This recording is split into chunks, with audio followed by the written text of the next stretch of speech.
Hi, welcome everybody. Welcome all of you to IITN Guide JEE mathematics class. मैं आप सब लोग का स्वागत करता हूं आईटी जेई की क्लासेस के लिए। हम लोग ने अभी तक जो है स्ट्रेट लाइन के ऊपर कुछ थ्योरी, कुछ प्रॉब्लम्स, छोटी मोटी बेसिक प्रॉब्लम्स हम लोग ने कर दी है।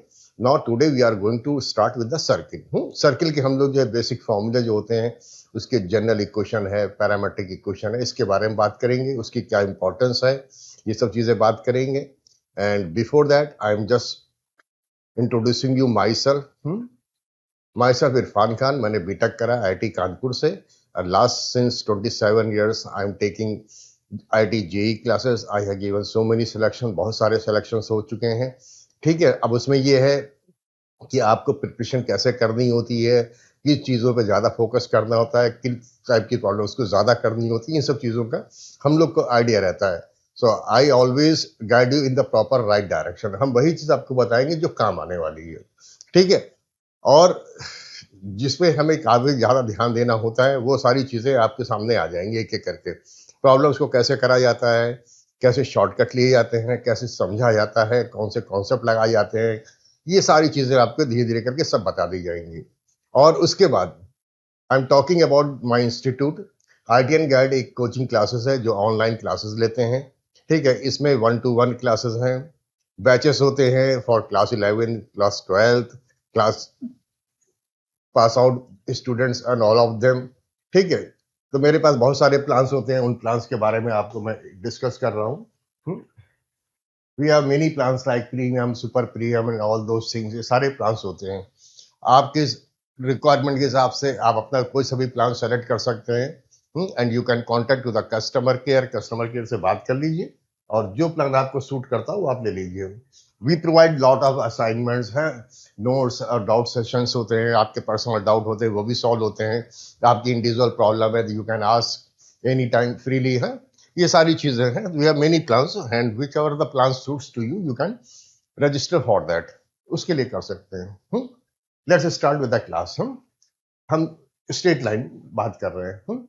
तो पहली क्वेश्चन मेरे पास जो सबसे ज्यादा फर्स्ट स्टार्टिंग की जो क्वेश्चन होती है, equation of a circle with centre 0 0 and the radius a. एक सर्किल की क्वेश्चन निकालनी है जिसका सेंटर जो है हमारे पास 0 0 दे दिया है। सर्किल दिया जाएगा तो उसका सेंटर और रेडियस दिया जाएगा, तभी सर्किल डिसाइड हो जाएगा। तो मैंने दे रखा है सर्किल, उसका सेंटर 0 0, रेडियस है। अब सर्किल क्या चीज होती है, मेन चीज तो ये समझनी पड़ेगी ना। सर्किल कुछ नहीं होता है, लोकस ऑफ ए पॉइंट होता है, so that it distance from the centre is always constant which is equal to the radius. तो पॉइंट पी होगा हमारे पास, एक कोई यहाँ पे होगा वेरिएबल पॉइंट होगा। पॉइंट पी का ओरिजिन से या सेंटर से डिस्टेंस जो है वो ए के बराबर दे रखा है। तो पॉइंट पी यहाँ भी हो सकता है, पॉइंट पी यहाँ पे भी हो सकता है, पॉइंट पी यहाँ पे भी हो सकता है, पॉइंट पी यहाँ भी हो सकता है, पॉइंट पी में भी ए नहीं है। Such that it distance from the centre is always a. Point P variable point होगा, इसको x1 y1 लेंगे, लेकिन लोकस के हिसाब से लेंगे तो I am taking point P to be x, y।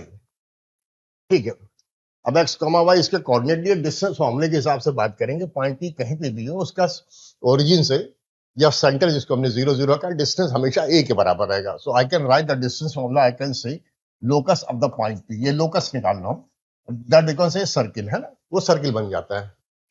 Locus of the point P, I can right distance from the point P, which is x, y, x minus 0, x2 minus x1 whole square plus y2 minus y1 whole square, distance का formula लिख रहे हैं, y minus 0 whole square, that is distance a और radius जिसको मैंने a कहा था तो a square. If we open the bracket, I am getting the equation of the circle or locus of the point P, that is x square plus y square is equal to a square. तो ये equation आ गई है हमारे पास circle की। X square plus Y square equal to A square, ये standard equation है। We can use it directly. अब कभी भी मेरे पास इक्वेशन लिखी होगी X square plus Y square equal to A square, we can assume, we can say directly this is a circle, centre is 0 0 and radius है। खत्म बात। इतनी चीज को मुझे ध्यान रखना है कि ये एक सर्किल है जो 0 0 उसका सेंटर होगा, रेडियस ही होगा। That's all, finished. इसके अलावा कुछ नहीं करना है। दूसरी चीज, जरूरी नहीं है कि सर्किल का सेंटर हमेशा ही 0 0 हो। तो we can have a circle with centre is x1 y1। एक सर्किल हो सकता है with the centre x1 y1 और उसका रेडियस हम लोग स्मॉल ए ही लेते हैं। आप चाहो तो आर भी लिख सकते हो, ऐसी कोई दिक्कत नहीं है, पर स्टैंडर्ड सिंबल ए ही चलता है। तो we have a circle here, एक सर्किल है, उसमें इसमें सेंटर यहाँ पर दे रखा है, सेंटर को मैंने सी पॉइंट कर लिख दिया, उसके कोऑर्डिनेट्स x1 y1 है, and we need to find the equation of the circle with centre x1 y1 radius है। तो जो चीज ऊपर गई थी वो यहाँ पे भी करेंगे। सर्किल कुछ नहीं है, सर्किल है locus of A point P। एक पॉइंट P होगा, उसका लोकस होगा कि उसकी डिस्टेंस सेंटर से या x1 y1 से हमेशा a के बराबर है।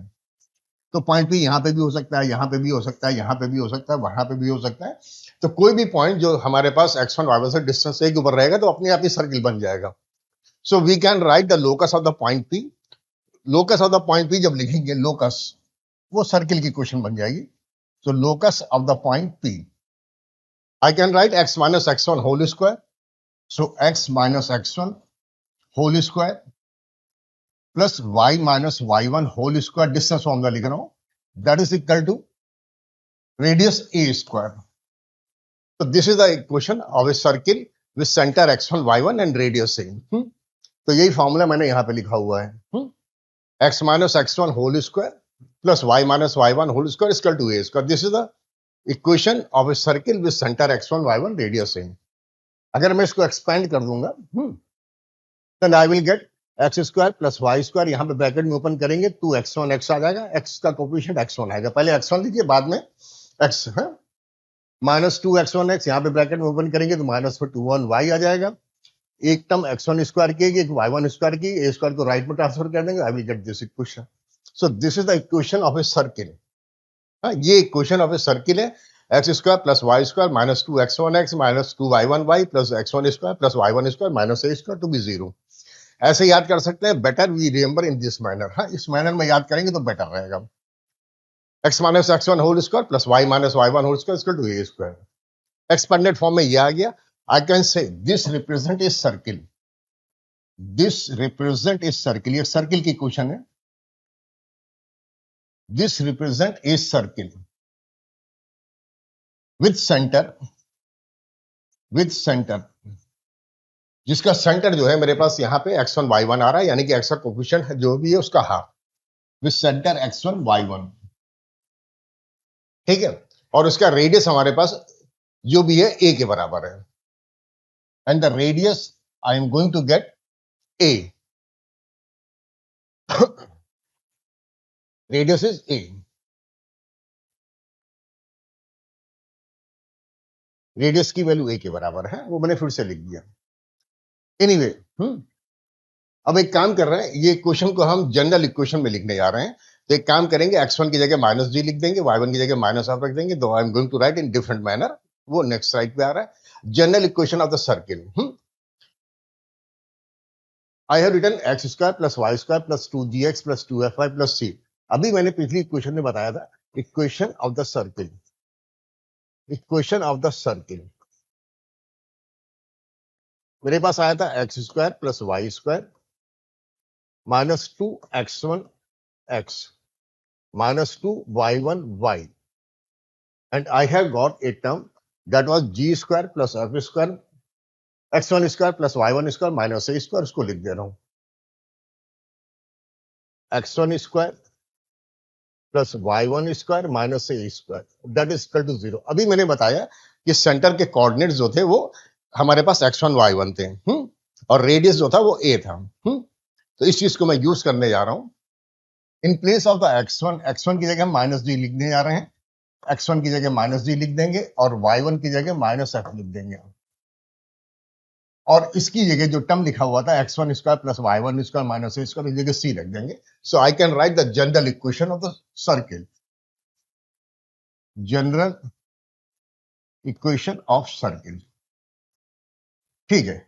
तो पहला टर्म तो मेरे पास एक्स स्क्वायर है, वो लिख दिया, प्लस वाई स्क्वायर है, x1 की जगह माइनस जी रखेंगे तो I will get plus 2gx, plus 2gx, y1 की जगह माइनस एफ रखेंगे तो I am going to get plus 2fy, और उसके बाद ये जो टर्म लिखी थी x1 square plus y1 square minus a square, उसकी जगह मैंने c लिख दिया, इक्वल टू 0। तो this is the general equation of circle है। हमारे पास किसी भी कोनिस की जो जनरल इक्वेशन होती है वो भी इसी फॉर्म में होती है, x square plus Y square plus 2hxy, ये एक टर्म होता है 2hxy, वो सर्किल में नहीं है, और उसके बाद plus 2gx plus 2fy plus c equal to 0, that is the general equation of the conics, जिसके अंदर एच होता था, लेकिन सर्किल के अंदर एच वाली टर्म नहीं होती है, यानी कि एक्स वाई का जो कोफिशिएंट होता है वो नहीं होता है, वो जीरो होता है, या एच के लिए जीरो होती है। तो ये सब चीजें अभी बताऊंगा। अब फिर से मैं कह रहा हूं, this is the general equation of the circle, और I can say this represent a circle, this represent a circle. अब इसके जो सेंटर के कोऑर्डिनेट्स आएंगे वो मैं लिखूंगा। हाँ, अभी मैंने बताया था कि यहाँ पे जो सर्किल के सेंटर के जो कोऑर्डिनेट्स होते हैं x1 y1 होते हैं, और x1 को मैंने -g कहा था। तो दिस रिप्रेजेंट अगर 2gx 2fy के फॉर्म में लिखी है, तो सेंटर के जो x कोऑर्डिनेट है वो x1 है, दैट इज -g। तो x कोऑर्डिनेट -g आ गए, यानी कि x का जो कोफिशिएंट होगा उसका हाफ करा देंगे और माइनस साइन लगा देंगे, -g। और y कोऑर्डिनेट हमारे पास y1 थे, मतलब -f था, तो y कोऑर्डिनेट हमारे पास y1 यानी कि माइनस है। तो this represent a circle with centre, with centre, centre हमारे पास जो हो गया -g -f आ गया। ये कोऑर्डिनेट्स हमें याद करने होते हैं। उसके बाद रेडियस, सर्किल का सेंटर ये आ गया, तो रेडियस, रेडियस मैंने कहा था कि वो जो होता है वो a होता है। तो x1 square plus y1 square minus a square जो भी है, वो रेडियस जो भी है, ठीक है। x1 square plus y1 square minus a plus y1 square minus a square को मैंने c लिखा था। तो a की वैल्यू जो निकलेगी, a की जो वैल्यू निकलेगी, a जिसको हमने रेडियस बोला हुआ है, उसकी वैल्यू आएगी मेरे पास अंडर रूट में x1 square plus y1 square minus c। और a हमारे पास रेडियस है, x1 के मतलब -g होता है, तो g और f के फॉर्म में लिख देंगे। तो I am going to get the radius, radius की जो वैल्यू आएगी under root of g square plus f square minus c. ये रेडियस की वैल्यू आ गई है।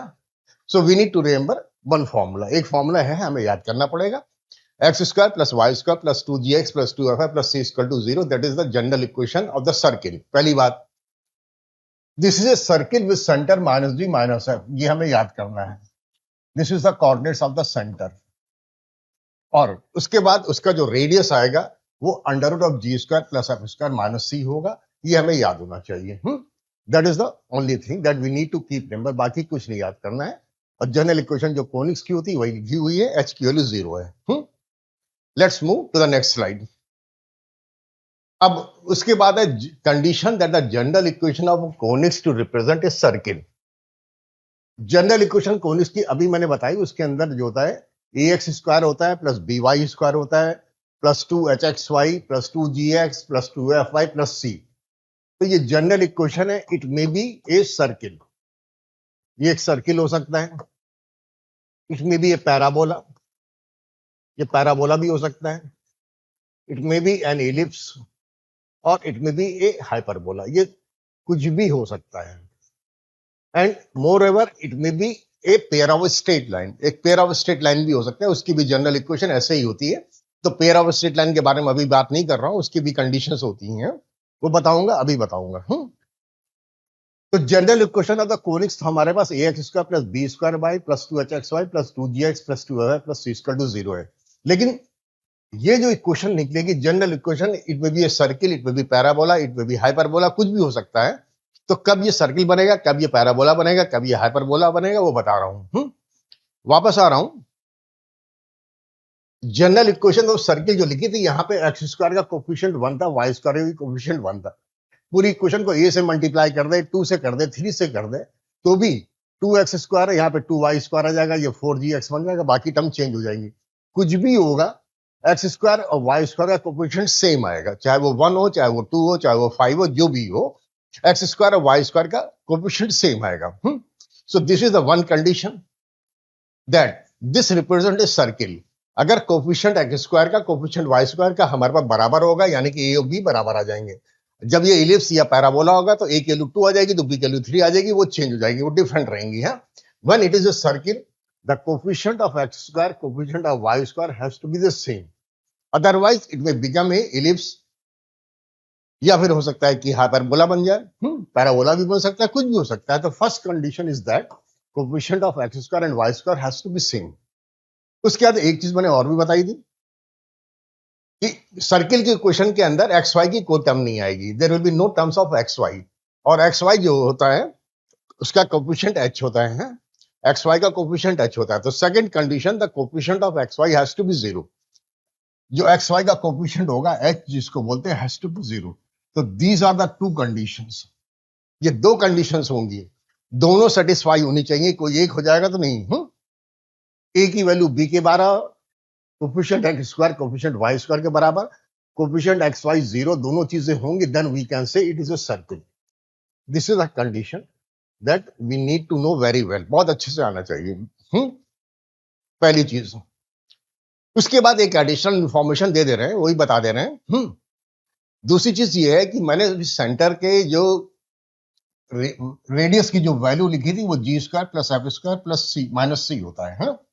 अब ऐसा हो सकता है कि जीएफसी की वैल्यूज ऐसे हो कि g square plus f square minus c की वैल्यू नेगेटिव आ जाएगी। सी की वैल्यू काफी लार्ज है, जी और एफ छोटे हैं, सी की वैल्यू बहुत बड़ी है, मान ली 100 है, ठीक है, जी एफ छोटे छोटे नंबर्स है, तो I will get the term inside the square root to be negative, तो रेडियस नहीं निकलेगा, यानी कि सर्किल नहीं निकलेगा। है और सर्किल अगर रियल आएगा, सर्किल एग्जिस्ट कर रहा है, तो g square plus f square minus c has to be positive, वो पॉजिटिव होना जरूरी हो जाएगा। है these are the additional information जो मैं बता रहा हूं। अगर g square plus f square minus c greater than zero आ जाएगा, रेडियस की वैल्यू निकलेगी, I can say the circle is real. एक सर्किल होगा, उसके रेडियस की कुछ ना कुछ वैल्यू होगी, ठीक है, सर्किल हम ड्रॉ कर सकते हैं। अगर हमारे पास g square plus f square minus c जो कि रेडियस अंडर रूट में लिखा हुआ है, ठीक है, उसकी वैल्यू जीरो आ जाएगी, then I will get the radius to be zero. अब रेडियस की वैल्यू जीरो आ जाएगी जब g square plus f square minus c zero आ गया, रेडियस जीरो आ गया, तो रेडियस जीरो भी एक अच्छी चीज होती है, something very good concept that we can apply in the JEE advance type of question. जो एडवांस के क्वेश्चन होंगे, जो ट्रिक से सॉल्व करने होंगे, तो point circle, we call it point circle. This is a circle with radius zero, this is a circle with radius zero, with radius zero. Radius zero आ गया, एक सर्किल आएगा जिसका रेडियस जीरो है, तो we can say it is a point circle, we call it is a point circle. एक circle है जिसका रेडियस जीरो है, ठीक है, बहुत अच्छा कॉन्सेप्ट होता है, ये बहुत ट्रिक होती है, बहुत अच्छी ट्रिक होती है, कुछ प्रॉब्लम्स में कुछ अच्छी प्रॉब्लम्स होती है जिसमें हम इसको यूज कर सकते हैं, उसीलिए बता रहा हूं। उसीलिए हमने बताया था कब सर्किल रियल होगा, कब हमारे पास पॉइंट सर्किल होगा। This is very good concept, ये अच्छा कॉन्सेप्ट है, इसको हम यूज कर सकते हैं, बट सब जगह नहीं यूज होगा, कुछ स्पेसिफिक काइंड की प्रॉब्लम होंगी। अच्छा, it is a good concept that we should know और we can apply in few problem, सब में नहीं लगेगा ऐसा नहीं है। उसके बाद अगर g square plus f square minus c के लिए जीरो आ जाएगा, तो सर्किल इज इमेजिनरी, सर्किल हम ड्रॉ नहीं कर पाएंगे, है ना, सर्किल इमेजिनरी होगा। एनीवे, अभी तो मैंने आपको ये बताया कि जनरल इक्वेशन जो कोनिक्स की है, तो वो हमारे पास कब सर्किल रिप्रेजेंट करेगी, उसमें दो ही कंडीशन मेन है, पहला a should be b and h equal to zero. अगर तीसरी चीजें हैं उतनी इंपॉर्टेंट नहीं है, लेकिन but we should have g square plus square minus c greater than zero, वो ज्यादातर रहेगा। तो जनरल इक्वेशन कोनिक्स की सर्किल कब आएगी ये मैंने बता दिया, लेकिन वो पैराबोला भी हो सकती है, ये भी मैंने कहा था, वो हमारे पास एलिप्स भी हो सकती है, वो हमारे पास जो है हाइपरबोला भी हो सकती है, तो we have a condition for them, वो भी मैं बता दे रहा हूं, अभी बता दे रहा हूं। अगर हमारे पास एच स्क्वायर की वैल्यू ए बी आ जाएगी, कोई भी क्वेश्चन लिखी हो, h square equal to a b आ जाएगा, then we can say it is a parabola, तो हम सीधे सीधे कह देंगे दिस इज ए पैराबोला, ठीक। और अगर मेरे पास एच स्क्वायर की वैल्यू लेस देन ए वही आ जाएगी, तो हम we can say it is a ellipse, तो ये एलिप्स बन जाएगा। और उसके बाद अगर एच स्क्वायर की value greater than a b आ जाएगी, then one can say it is a hyperbola. ऐसा हो सकता है, इसमें कोई परेशानी नहीं है, ठीक है। अब जैसे फॉर एग्जाम्पल बता देता हूं, फॉर एग्जाम्पल मान लीजिए आप ए की जगह मेरे पास किसी क्वेश्चन के अंदर वन दे रखा है, यानी कि एक्स स्क्वायर लिया, एग्जाम्पल से बता दे रहा हूं। चलिए, suppose we have an equation x square minus of the 3y square plus 6 of x y, और यहां पे कुछ भी लिखा हुआ है, plus of the 4x minus of the 9y, ऐसे करके आर्बिट्री लिख दो, प्लस 13 टू बी जीरो। ये जनरल इक्वेशन कोनिक्स की आ गई, रैंडम लिख दिया है, ठीक है। Sometimes it will be pair of straight line भी हो सकता है, लेकिन मैं चेक नहीं कर रहा हूं, एग्जाम्पल के तौर पे बता रहा हूं। अब ये हमें डिसाइड करना है कि ये इक्वेशन जो होगी वो इलिप्स है, पैराबोला है, हाइपरबोला है, क्या चीज है, वो डिसाइड करना है। पहली बात तो ये, इसमें h की वैल्यू हमारे पास 6 है, बट 2h की वैल्यू 6 है, यानी कि h की वैल्यू 3 है, तो इस सर्किल तो नहीं होगा। दूसरी बात, coefficient x square y square के भी डिफरेंट है, तब भी सर्किल नहीं आएगा। ठीक, एक काम कर रहा हूं, इसको भी चेंज कर दे रहा हूं, नहीं छोड़ दीजिए।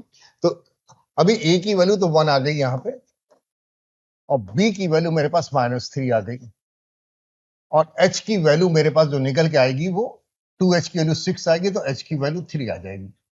अब h स्क्वायर निकाल लेंगे, a भी निकाल लेंगे। If you calculate h square की वैल्यू तो 9 आ गई, लेकिन a इंटू बी कराएंगे तो I am going to get a into b is -3।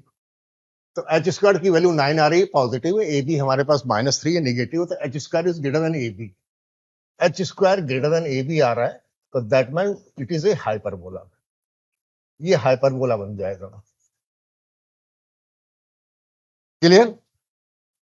चलिए, anyway let's move to the next condition that the general equation the conics to represent a pair of straight line. अभी मैं कह रहा था कि general equation जो होती है, हाँ, ax square plus by square plus 2hxy plus 2gx plus 2fy plus c equal to 0, it may be circle, parabola, ellipse, hyperbola, ये सारी चीजें हो जाएंगी। But in some cases it may be a pair of straight line, ये pair of straight line भी बन सकती है, but usually we don't check, हम लोग चेक नहीं करते हैं, है ना, अक्सर चेक नहीं करते हैं। तो मेरा कहने का मतलब ये है कि जनरल इक्वेशन जो कोनिक्स की लिखी थी, जिस फॉर्म में भी लिखी थी, we may have a pair of straight line, एक दो लाइन आ जाएंगी किसी एक पर्टिकुलर पॉइंट से, पॉइंट पी से पास करेंगे, या ए लिख लीजिए, तो combined equation of these two lines, okay, is also A B. अब कंबाइंड इक्वेशन या इक्वेशन ऑफ द पेयर लिखेंगे, तो इक्वेशन ऑफ द पेयर, कोई इंफॉर्मेशन दी जाएगी ना, पॉइंट पी का हमारे पास कोऑर्डिनेट्स क्या है, लाइन का स्लोप क्या है, कुछ ना कुछ दिया जाएगा, जो भी हो, तो दो लाइंस आएंगी, इक्वेशन ऑफ पेयर इसी फॉर्म में हमेशा आएगा, जनरल इक्वेशन ऑफ कोनिक्स में आएगा, ax square plus by square plus 2hxy की भी टर्म रहेगी, प्लस 2gx रहेगा, प्लस 2fy भी आ जाएगा, और प्लस c इक्वल टू 0 आ जाएगा।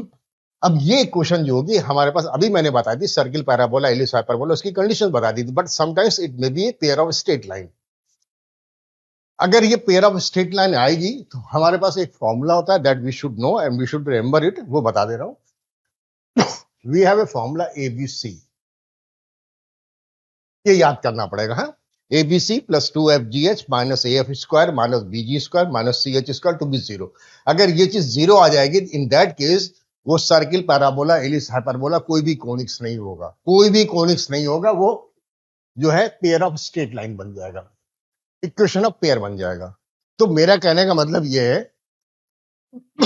कि जब भी जनरल इक्वेशन कोनिक्स की दी जाती है, तो हम लोग क्या करते हैं, हमेशा एच स्क्वायर को ए बी के बराबर है या बड़ा है या छोटा करके देख लेते हैं, और सर्किल को दिखाई पड़ जाता है कि ये भी बराबर है कि नहीं है, एच की टर्म है कि नहीं, वो तो दिखाई पड़ जाता है, तो डायरेक्ट हो जाता है, और फिर हम लोग डिसाइड कर लेते हैं कि ये पैराबोला है या इलिप्स है या हाइपरबोला है। लेकिन वो गलत है, वो गलत है, वो नहीं करना चाहिए, वो बाद में करना चाहिए। पहले हमको ये चेक करना चाहिए कि straight line, pair of straight line तो नहीं है। अगर हमारे पास ABC plus 2FGH minus AF square minus BG square minus CH square के लिए 0 आ जाएगी, तो we will write it directly pair of straight line.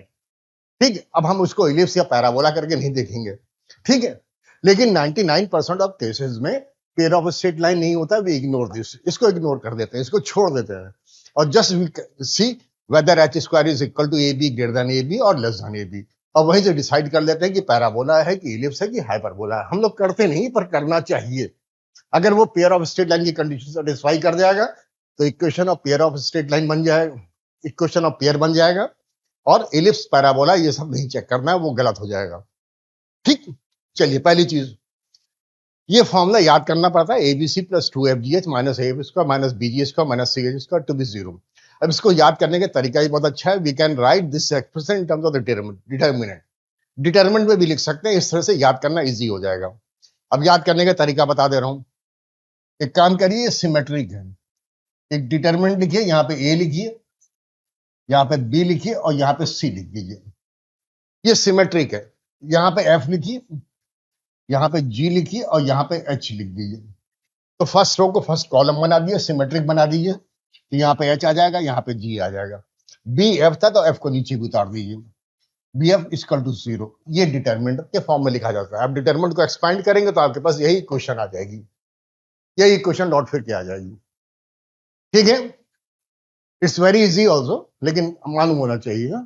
Let's move to the next point. अभी इतनी चीजें मैंने आपको बताई, इतनी चीजें बताई कि ये जो है हमारे पास जो है general equation of the conics कप सर्किल होगा, बेसिकली वही चीज है। उसको यूज कहाँ पे करना है और इसको कैसे यूज करना है, उस पर बेस्ड एक प्रॉब्लम कराने जा रहा हूँ। एक प्रॉब्लम बता दूंगा, that is very good problem, बहुत अच्छी problem. But anyway, I am coming here, this is a problem और इसको मुझे सॉल्व करना है। Prove that the equation of a circle circumscribing the triangle formed by the sides whose equation are this। एक equation है, दूसरी equation है, तीन इक्वेशन दे रखी हैं। तो we are given equation of the three sides of a triangle. एक triangle है, उसकी तीनों साइड की इक्वेशन दे दी है। तो we need to find the equation of circle. एक सर्किल की इक्वेशन निकालनी है विच सर्कमस्क्राइब द ट्रायंगल, यानी कि ट्रायंगल जो होगा वो सर्किल के अंदर आ जाएगा और ट्रायंगल सर्किल के अंदर है। Just minute, I am drawing the figure. एक लाइन मेरे पास L1 करके लिख दे रहा हूं। इस equation he has given 2x plus y minus 3 to be 0। एक दूसरी लाइन L2 दे रखी है, वो भी ट्रायंगल की साइड है, 3x minus y minus 7 to be 0। और एक हमारे पास तीसरी लाइन दे रखी है, that is x minus 2y plus 1 to be 0। ठीक है, फिगर बना के बता रहा हूं। We need to find the equation of a circle. एक सर्किल की इक्वेशन निकालनी। सर्किल पहले ड्रॉ कर दे रहा हूं, जिसके अंदर एक लाइन हमारे पास ये दे रखी है, एक लाइन ये दे रखी है, एक लाइन ये दे रखी है। We are having three lines हैं, तीन लाइंस हैं और उनसे पास होने वाले सर्किल का इक्वेशन चाहिए। ठीक, okay, just a minute.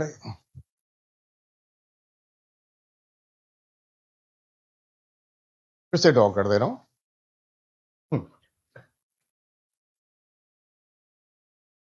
We need to find the equation of this circle. एक सर्किल की इक्वेशन निकालनी है। अब पहली बात तो हमारे पास एक लाइन L1 दे रखी है, इसको मैंने L1 इक्वल टू 0 लिख दिया। एक लाइन L2 इक्वल टू 0 दे दिया है और एक लाइन यहाँ पे मैंने L3 करके लिख दिया, L3 इक्वल टू 0। ठीक है, ये तीनों लाइन हमारे पास तीन पॉइंट्स पे कट कर रही है। एक पॉइंट को A बोल दिया, एक पॉइंट को B बोल दिया, एक पॉइंट को C बोल दिया। ठीक है, we need to find the equation of circle. Circle की इक्वेशन निकालनी है। तो ज्यादातर जब सर्किल की इक्वेशन निकाली जाती है तो सबसे पहले उसका सेंटर और रेडियस निकाल ले समहाउ। हाँ, गिवन कंडीशन से जो इक्वेशन दे रखी होती है, जो भी कंडीशन दे रखी है उसके हिसाब से सर्किल का सेंटर निकाल ले, रेडियस निकाल ले। जब सेंटर और रेडियस मालूम हो जाएगा, then we can apply the formula x minus x1 whole square plus y minus y1 whole square equal to radius square, है ना, वो कर सकते हैं। तो पहला काम तो होगा सेंटर निकालना। एक जो नॉर्मल तरीका है जो करा जा सकता है, पर हम करेंगे नहीं, वो तरीका बता दे रहा हूं बस। That is going to be very lengthy. अब पहली बात तो ये है कि सर्किल का सेंटर कहां से आएगा। ए बी लाइन का परपेंडिकुलर बाइसेक्टर, यानी कि मिड पॉइंट लेंगे, इसका मिड पॉइंट लेंगे, इस पे परपेंडिकुलर लाइन की इक्वेशन निकालेंगे। उसके बाद AC जो होगा उसका मिड पॉइंट ये होगा, इसका परपेंडिकुलर बाइसेक्टर में निकालेंगे, उन दोनों का पॉइंट ऑफ इंटरसेक्शन ये आ जाएगा। That will be centre of the circle. किसी तरह से इस पॉइंट को, जिसको हम O बोल दे रहे हैं, C नहीं बोल रहे हैं, C तो ले रखा है, तो अगर सेंटर O के कोऑर्डिनेट्स निकल जाएंगे तो O से A तक का डिस्टेंस रेडियस बन जाएगा। ठीक है, तो we can proceed by that way. अब उसके लिए करना क्या पड़ेगा, परपेंडिकुलर बाइसेक्टर की इक्वेशन निकालेंगे। For example this is the mid point M और इसको मिड पॉइंट अगर हमने मान लो N मान लिया है, तो we need to write the equation. है, एक सेकेंड, L1 और L2 को सॉल्व कर लेंगे। L1 equal to 0, L2 equal to 0 को सॉल्व कर लेंगे तो पॉइंट ऑफ इंटरसेक्शन A के कोऑर्डिनेट्स आ जाएंगे। हाँ, हम कर नहीं रहे, बता नहीं रहे। ठीक, उसके बाद L2 equal to 0, L3 equal to 0, figure के हिसाब से L2 और L3 का पॉइंट ऑफ इंटरसेक्शन C है, तो L2 L3 को सॉल्व कर लेंगे तो पॉइंट C निकल जाएगा। पॉइंट B जो होगा वो हमारे पास L1 और L3 का है, तो L1 L3 को सॉल्व कर लेंगे, पॉइंट B आ जाएगा और ये पॉइंट C कोऑर्डिनेट्स निकल जाएंगे। कुल मिला के बात ये है कि इन दो लाइन को सॉल्व कर लेंगे, पॉइंट ऑफ इंटरसेक्शन एक पॉइंट के आ जाएंगे, इन दो लाइन को सॉल्व कर लेंगे, पॉइंट ऑफ इंटरसेक्शन दूसरे पॉइंट के आ जाएंगे, फिर फर्स्ट और थर्ड को सॉल्व कर लेंगे तो तीनों पॉइंट्स एबीसी के कोऑर्डिनेट्स आ जाएंगे। जब एबीसी के कोऑर्डिनेट्स आ जाएंगे तो पॉइंट एम के कोऑर्डिनेट्स मिड पॉइंट के हम निकाल लेंगे। पॉइंट एम के कोऑर्डिनेट्स आ जाएंगे, पॉइंट एम के कोऑर्डिनेट्स आ जाएंगे, स्लोप एबी का मालूम है, m1 m2 माइनस लगा के हम इक्वेशन निकाल लेंगे ओएम की। उसके बाद इक्वेशन ओएम की निकल जाएगी, परपेंडिकुलर बाइसेक्टर की इक्वेशन आ जाएगी। उसके बाद यही चीज हम यहाँ पे पॉइंट एन के लिए भी करेंगे। पॉइंट एन जो होगा मिड पॉइंट ए और सी का होगा, ए और सी के कोऑर्डिनेट्स मालूम होंगे तो एन के हम कोऑर्डिनेट्स निकाल लेंगे। फिर ए सी का हमें पास स्लोप मालूम होगा, m1 m2 माइनस यूज करके स्लोप ओ एन का निकाल लेंगे। जब स्लोप ओ एन का निकल जाएगा तो y माइनस वाई वन इसको एम एक्स माइनस यूज करके इक्वेशन ओ एन की निकाल लेंगे।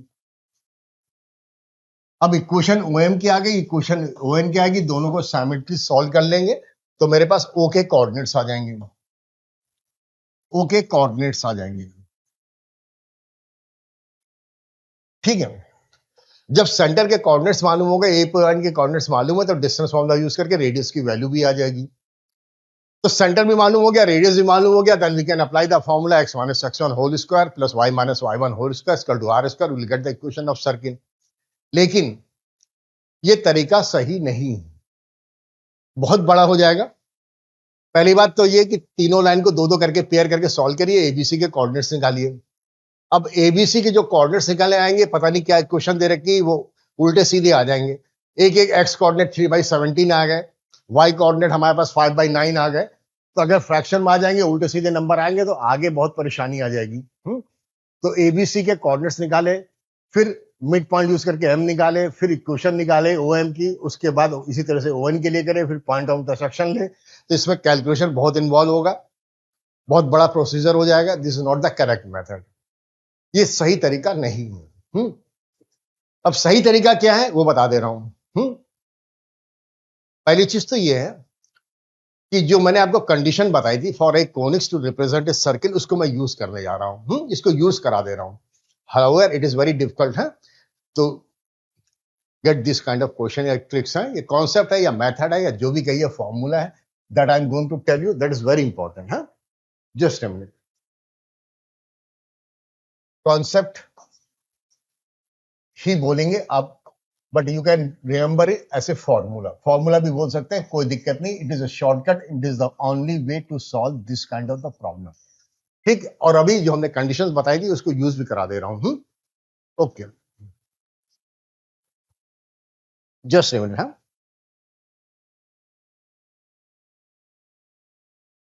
हाँ, मेरे पास एक लाइन ये बना दी, एक लाइन ये बना दी, एक लाइन ये बना दी।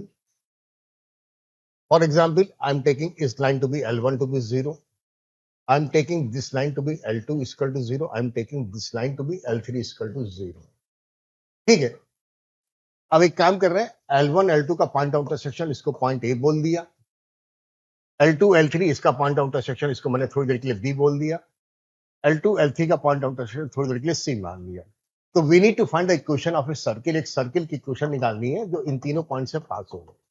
ये ट्रायंगल बन जाएगा, ट्रायंगल अंदर आ जाएगा, सर्किल बाहर आ जाएगा। We need to find the equation of this circle, ये करना है। अब एक चीज है उसे याद कर लिए, फॉर्मूला है, consider the equation, consider the equation, इसको याद कर लीजिए। आई am just writing L1 L2, ये L1 और L2 दोनों को मल्टीप्लाई कर दीजिए। ठीक है, plus lambda times L2 L3, lambda एक अननोन होगा, वेरिएबल होगा, उसको हम फाइंड आउट कर लेंगे, बाद में बता रहा हूं, plus mu times L3 L1, mu times L3 L1 to be 0, और इसको इक्वेशन नंबर 1 बना दीजिए। Consider this equation. ठीक है, अब हम फॉर्मूला तैयार करने जा रहे हैं। अब काम कर रहे हैं, अगर ऐसा हो कि L1 की वैल्यू 0 हो, L2 की वैल्यू 0 हो। ठीक है, इसका क्या मतलब ये भी बता दूंगा। अगर ऐसा हो कि L1 इक्वल टू 0 आ जाए और L2 इक्वल टू 0 आ जाए, कोई पॉइंट ऐसा होगा जो L1 को सेटिस्फाई कर रहा है, L2 को सेटिस्फाई कर रहा है, तो फिगर के हिसाब से पॉइंट ए आ गया। पॉइंट ए के कोऑर्डिनेट जो भी होंगे वो L1 को भी सेटिस्फाई करेंगे, L2 को भी सेटिस्फाई करेंगे। ठीक है, ये मेरे पास रिजल्ट आया। अगर L1 इक्वल टू 0 हो, L2 इक्वल टू 0 हो, then just observe equation number 1 is satisfied. Equation 1 is satisfied. ये इक्वेशन नंबर 1 जो ऊपर लिखी थी वो सेटिस्फाई हो जाएगी। L1 की अगर 0 रखेंगे पहला टर्म 0 बन जाएगा, L2 की अगर 0 रखेंगे दूसरा टर्म 0 बन जाएगा, फिर यहाँ पे L1 0 है तो 0 प्लस 0 प्लस 0। तो दैट मीन्स अगर L1 equal to 0, L2 equal to 0 कोई पॉइंट सेटिस्फाई करता है, that means that point will satisfy the equation number 1 also. कोई भी पॉइंट होगा जो L1 को सेटिस्फाई करेगा, L2 को सेटिस्फाई करेगा, तो इक्वेशन 1 को जरूर सेटिस्फाई करेगा। ये एक रिजल्ट आ गया। So what we can say that equation number 1 is equation of a curve. ये कर्व की इक्वेशन होगी, सर्किल नहीं है, कोई जरूरी नहीं है। Equation of the curve passing through the point A. Equation of the curve passing through a point A, that we can say passing through A. कोई भी कर्व होगा जो हमारे पास पॉइंट ए से पास करेगा। It may be a curve, it may be a parabola, it may be hyperbola, it may be an ellipse, I don't know. Not necessarily that it is a circle. लेकिन फिलहाल एक curve आ गया जो equation ए से पास हो रहा है। अब यही लॉजिक मैं दोबारा लगा दूंगा। इफ अगर ऐसा हो जाए कि L2 की वैल्यू 0 आ जाए, यानी और L3 की वैल्यू 0 आ जाए, यानी कि एक पॉइंट ऐसा हो जो L2 पे भी लाई कर रहा हो, L3 पे भी लाई कर रहा हो। फिगर के हिसाब से बात कर रहा हूं तो L2 और L3 दोनों पे जो लाई कर रहा है वो पॉइंट B है। ठीक है, तो अगर L2 और L3 इक्वल टू 0 सेटिस्फाई हो रहे हैं तो equation is also satisfied. Equation 1 is satisfied. ध्यान से देखिए, फिर से बता रहा हूं। L2 की जगह 0 रखेंगे तो ये वाला टर्म 0 बन जाएगा। यहाँ पे L3 की वैल्यू 0 भी, L2 भी 0 0 बन जाएगा। यहाँ पे L3 की जगह 0 रखेंगे 0 आ जाएगा। तो 0 प्लस 0 प्लस 0, लेफ्ट साइड में 0 आया, राइट में 0 है ही है, तो equation is 1 is satisfied. That means equation 1 is equation of a curve. Equation of the curve, और फिगर के हिसाब से लिखा दे रहा हूं, that is passing through the point B. Passing through the point B. Passing through the point B. ठीक है, एक चीज मैंने मिस कर दी थी, यहां पे लिखा नहीं ना, equation passing to the point A. Point A से पास होने वाला कर्व, पॉइंट बी से भी पास होने वाला कर्व। अभी तक तो ये रिजल्ट आ गया कि इक्वेशन नंबर 1 जो भी मैंने लिखी है, that is a equation of a curve. एक कर्व की इक्वेशन है जो पॉइंट ए से भी पास हो रहा है, पॉइंट ए बी से भी पास हो रहा है। अब एक चीज फिर से करने जा रहा हूं। लेट इफ अगर ऐसा हो जाए कि L1 इक्वल टू 0 आ जाए और L3 इक्वल टू 0 आ जाए, एक पॉइंट चाहिए होगा जो L1 पे भी हो और L3 पे भी हो, और फिगर के हिसाब से बात करेंगे तो L1 और L3 पे पॉइंट C आ रहा है। ठीक है, अगर L1 इक्वल टू 0 हो, L2 equal to 0, L3 equal to 0 हो जाए, तो इक्वेशन नंबर 1 को देखिए। L1 की जगह 0 रखेंगे 0 बनेगा, L3 की वैल्यू 0 है, यहाँ पे 0 आ गई, और वो दोनों टर्म 0 आ गई, तो equation 1 is satisfied. Equation 1 is satisfied. अब फिर वही रिजल्ट आ जाएगा, that equation 1 is the equation of a curve passing through the point C। Figure के हिसाब से पॉइंट C है। Equation 1 is equation of the curve. Equation of the curve passing through the point C, जिसको मैंने point C बोल दिया है। Passing through point C। अब कुल मिला के एक रिजल्ट आ गया मेरे पास। ठीक है, रिजल्ट ये आया कि equation number 1 whatever we have written is the equation of a curve passing the point A, B and C, यानी कि दो लाइंस के पॉइंट ऑफ इंटरसेक्शन से पास होने वाला कर्व है। That is statement I am writing. So I have got a result. जो result आया उसको लिखा दे रहा हूं। Result that I have got, equation number 1 या L1 L2 plus lambda times L2 L3 plus mu times L3 L1 equal to 0 is equation of a curve. अब ये जो इक्वेशन है, ये इक्वेशन ऑफ ए कर्व है passing through point A, B and C। Equation of the curve. अभी circle नहीं है, circle बनाएंगे इसे भी। सर्किल की जो कंडीशन है वो यूज करेंगे। कैसे यूज करेंगे बताऊंगा। Equation of a curve passing through the A B and C, passing through the point of intersection, जिसको मैंने capital A capital B capital C लिखा था। ये फॉर्मूला हो गया, इसे याद कर लेना है। अब एक चीज है, फिर से बता रहा हूं ये इक्वेशन ऑफ ए कर्व है। होने को ये हो सकता है कि इलिप्स के ऊपर हो जाए, ये पॉइंट बी से पास करा दीजिएगा, ये इलिप्स हो जाए। हो सकता है कि ये पैराबोला बन जाए, हो सकता है कि आर्बिट्री एक कर्व हो इस तरह से, ऐसे हो जाए। It can be anything, but we need to find the equation of a circle. अब सर्किल की इक्वेशन निकालनी है ना, कोई बात नहीं। तो अब एक काम करेंगे, जो कॉन्सेप्ट अभी बताया है कि condition that A curve represent a circle, जो भी है वो यूज करने जा रहा हूं। पहली चीज तो ये है कि जब L1 L2 plus L2 L3 plus L3 L1 कराएंगे तो आपके पास एक सेकंड डिग्री की इक्वेशन आएगी। एक्स और वाई में क्वाड्रेटिक टर्म्स होंगे, एक्स स्क्वायर का टर्म होगा, वाई स्क्वायर का टर्म होगा, ठीक है। 3 डिग्री की कर्व नहीं आएगी, एक्स क्यूब या वाई क्यूब की टर्म नहीं आएगी, ठीक है।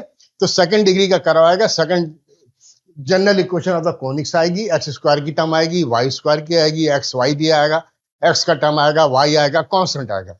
तो सेकंड डिग्री की जो इक्वेशन लिखाई थी, जो general equation of the conics थी, वो आ जाएगी। अब I will write a statement, it is a circle. अब स्टेटमेंट लिखने जा रहा हूं, it is a circle if coefficient of x square is equal to coefficient of y square. जब इसको एक्सपांड करेंगे तो एक्स स्क्वायर की टर्म आएगी, लैम्डा मी की टर्म्स में रहेगी, वाई स्क्वायर की भी टर्म आएगी, उसके अंदर लैम्डा मी की टर्म्स रहेगी। तो make an equation, it is a circle if A is equal to B. ये कंडीशन आप लगा दीजिए, coefficient x square y square का लगा दीजिए, तो you will get one equation something like this. कुछ लैम्डा लिखा होगा प्लस कुछ म्यू लिखा होगा, और इसकल टू कुछ आ जाएगा, वैल्यू 5 10 9 जो भी लिखा होगा, एक इक्वेशन आ जाएगी, ठीक है। लैम्डा में एक इक्वेशन आ गई। दूसरी बात, दूसरी कंडीशन लगाइए, एच इक्वल टू 0 कराइए, कोफिशिएंट एक्स वाई का 0 कराइए। जैसे ही कोफिशिएंट एक्स वाई का 0 कराएंगे तो लैम्डा और म्यू में इक्वेशन बन जाएगी, लीनियर रहेगी, लैम्डा स्क्वायर की टर्म नहीं आएगी और म्यू स्क्वायर की टर्म नहीं आएगी। ये मेरे पास एक दूसरी क्वेश्चन आ जाएगी। अब दोनों इक्वेशन को साइमल्टेनियसली सॉल्व कर लीजिए, दोनों को सॉल्व कर लेंगे तो लैम्डा और मी की वैल्यू आ जाएगी। जब लैम्डा और मी की वैल्यू आ जाएगी, put this value of the lambda me in this equation and gate the answer.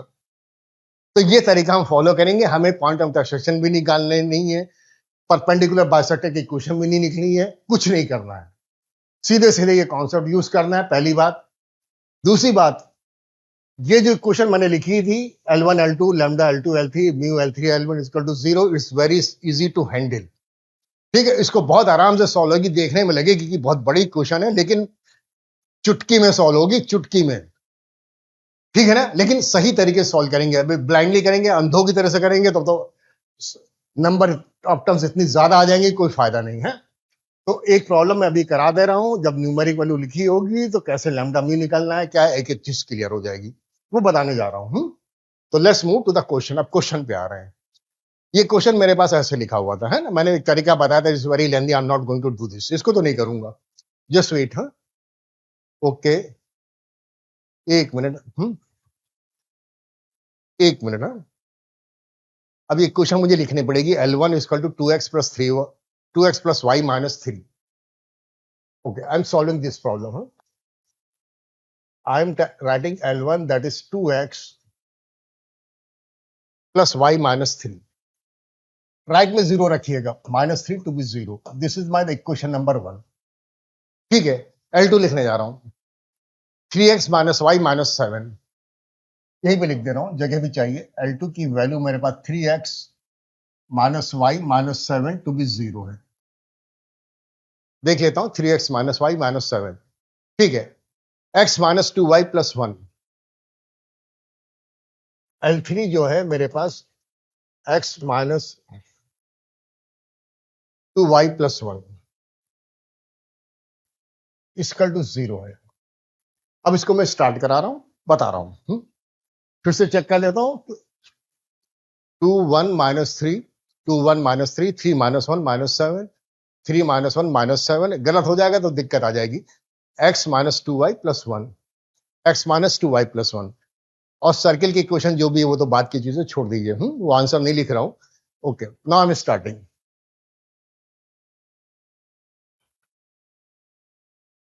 Let equation of the curve, equation of the curve, curve करके लिखूंगा, वर्ड कर्व का ही यूज करूंगा, सर्किल मत यूज करिए, that's wrong है। Equation of the curve passing through the point of intersection, ऐसे short में लिख रहा हूं, passing through point of intersection. Point of intersection वो अपने आप समझिएगा, दो दो लाइन का इंटरसेक्शन है, एक एक चीज नहीं लिखी जा सकती है। I have told you formula, that is L1 L2 plus lambda times L2 L3, formula right कर रहा हूं और कुछ नहीं। Mu L3 L1 equal to 0, ठीक है, यहां पे लिख दिया। अब आप क्वेश्चन नंबर 1 यहां पे बना दीजिए, नहीं तो अगले स्टेप पे बना देता हूं, कोई दिक्कत नहीं है। Now I am going to put the value, अब वैल्यू पुट करने जा रहा हूं L1 L2 की है। देखने में आपको लगेगा बहुत बड़ी क्वेश्चन आ गई, बड़ी तो रहेगी लेकिन इसको सॉल्व नहीं करना है, तरीका होता है। L1 का मतलब 2x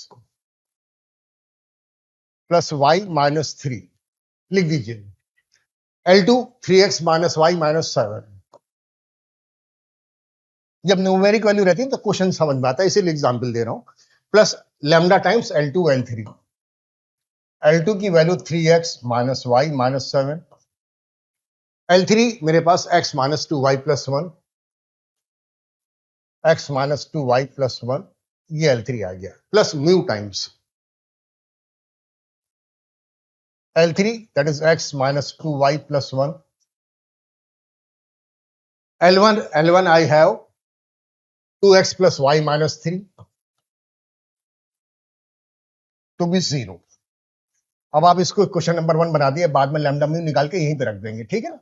ठीक है, अब फिर से बता रहा हूं, अगर पूरे टर्म्स को खोल देंगे तो एक्स स्क्वायर की टर्म आ जाएगी, वाई स्क्वायर की भी आएगी, एक्स वाई की भी आएगी, एक्स की आएगी, वाई की आएगी, सी की आएगी, तो जनरल इक्वेशन कोनिक्स की बन जाएगी। है वो सर्किल, पैराबोला, एलिस, हाइपरबोला कुछ भी हो सकता है।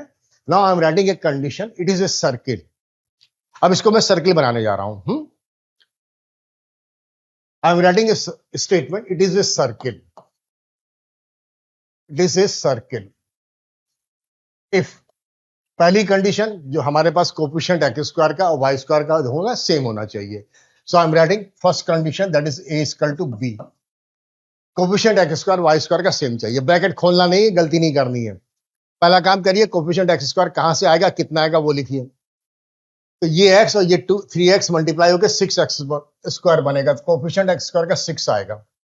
दूसरी टर्म से यहां से 3 आएगा और लैम्डा लगाया तो प्लस में 3 लैम्डा बन जाएगा। उसके बाद कोफिशिएंट एक्स स्क्वायर का यहां से आएगा 2 म्यू आ जाएगा। तो left side coefficient of x square, जिसको मैंने a कहा, उसकी वैल्यू लिख दी। Coefficient of the y square, जिसको b बोल रहे हैं, वो लिख रहा हूं, तो यहां से -1 आएगा, ठीक है, मान लिया। दूसरी वाली में प्लस में 2 लैम्डा आ जाएगा, वाई स्क्वायर का टर्म। थर्ड वाले में यहां से माइनस में 2 म्यू आ जाएगा। तो coefficient x square I have made equal to the coefficient of the y square, coefficient x square का कोफिशिएंट वाई स्क्वायर के बराबर करा दिया, ठीक है। यहां से मैं को साफ करके लिख दे रहा हूं, ठीक। Now I am making an equation, अब इक्वेशन बना दे रहे हैं लैम्डा म्यू। 3 लैम्डा है, वहां पे लैम्डा है, इसको ट्रांसफर कर रहा हूं। आई एम गेटिंग एन इक्वेशन, यहां पे लिख दे रहा हूं शॉर्ट में, हमें जगह भी चाहिए होगी। तो I am getting lambda 1 value, यहां पे 2 म्यू है, ठीक है। म्यू वाला टर्म इधर ट्रांसफर कर देंगे, then I am getting 4 mu, lambda plus 4 mu is equal to 6 उस साइड जाएगा तो -7 बन जाएगा। This is my equation number 2. I have got an equation between lambda and mu. Huh? Now I am going to use the second equation condition, that is coefficient of xy has to be 0. पहली condition ये लिखी, दूसरी condition coefficient of xy, जिसको हम लोग h बोलते हैं, has to be 0. Coefficient xy का वर्बली निकालेंगे, ब्रैकेट नहीं ओपन करना है। यहां से 3x और y मल्टीप्लाई के 3 आ जाएगा और यहां से माइनस में 2 आ जाएगा, यानी कि कोफिशिएंट xy का 1 आ गया। दूसरे वाले में लिख रहे हैं x और y मल्टीप्लाई के -1 आएंगे और यहां से 6 आएगा, 6 माइनस 1 5 बन जाएगा, लैम्डा लगाया तो 5 लैम्डा आ जाएगा। कोफिशिएंट ऑफ xy लिख दिया। कोफिशिएंट ऑफ xy लास्ट वाले में लिखने जा रहा हूं, ये 2x और 2y से माइनस में 4 आ जाएगा और यहां पे 1 आएगा, 1 माइनस 4 का मतलब -3 और म्यू लगा हुआ है, तो -3 mu has to be 0।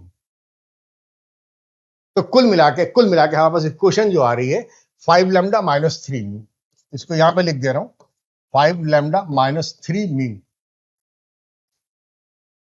Is equal to -1। ये -1 आ रही है, हम दोनों को सॉल्व कर लेना है, ठीक है।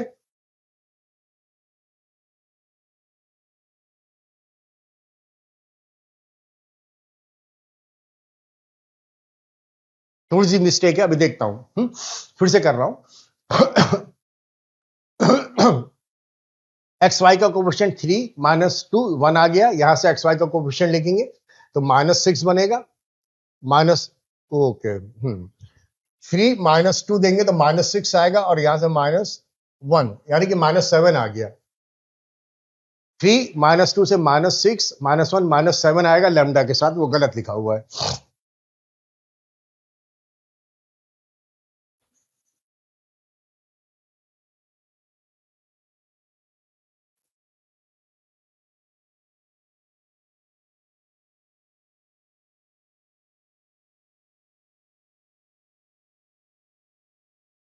फिर से चेक कर रहा हूं, एक्स वाई से 3 आ गया, -2 1 आ गया, वो खैर कोई बात ही नहीं है। सेकंड वाले में 3x -2 -6 -1 -7 बनेगा, -7 लैम्डा रहेगा, ठीक है। फिर से लिख रहा हूं, एक्स और वाई का टर्म लिखेंगे 1 आ जाएगा, -4 -3 आ जाएगा, सही लिखा है। So I am getting an equation that is 7 lambda plus 3 mu equal to 1। तो यहां पे 7 आएगा, 3 नहीं, 5 नहीं है, और ये भी हमारे पास प्लस बन जाएगा। तो I have got an equation 7 lambda plus 3 mu equal to -1। This is my equation number 2। अब इक्वेशन नंबर 1 और 2 को सॉल्व कर ले रहे हैं, ठीक है। कैसे करा जाए?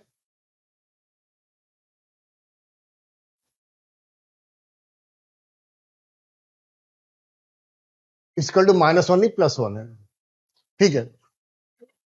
इक्वेशन नंबर 2 और 3 को सॉल्व कर रहा हूं, सीधे सीधे डायरेक्ट सॉल्व कर लीजिएगा, मैंने वैल्यू रख के देख लिया है। एक काम करें, लैम्डा की जगह 1 रख दें,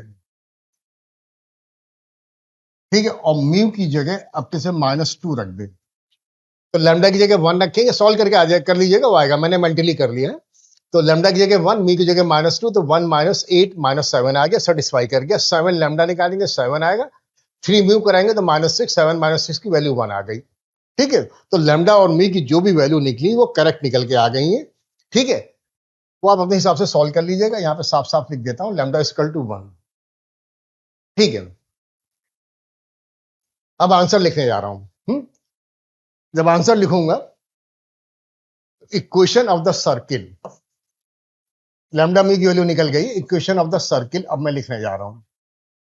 मेन इक्वेशन यहां बनी थी, इसमें लैम्डा म्यू की वैल्यू रखूंगा, तो I am getting 2x plus y -3, 3x -y -7, 3x -y -7 plus lambda, that is 1 times 3x -y -7,